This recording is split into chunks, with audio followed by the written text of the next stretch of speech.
Hi, Matt Bernstein here with Low Cost Hustle, and today you're going to learn about how you can use Google Trends in order to benefit yourself and maximize your time in order to sell products that are actually selling. So when I sold Topps Chrome Football, you'll see that the trend moves upwards only in the months that it's actually released.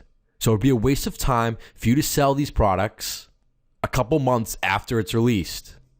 And to only sell Topps Chrome Football during football season, number one.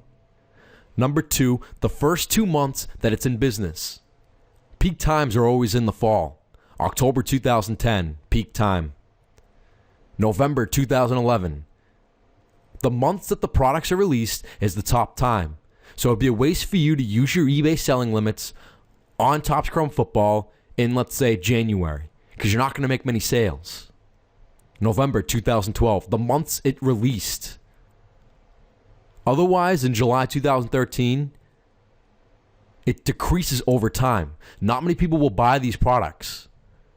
So it'd be a waste for you to spend your time listing these products on eBay, regardless of whether they're old or out of season. November 2013, peak time.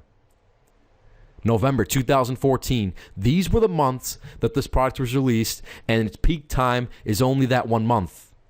It might be a waste of time for you to post this product in March, because people are going to be focusing on baseball products. So you want to make sure that you're using your time more valuably.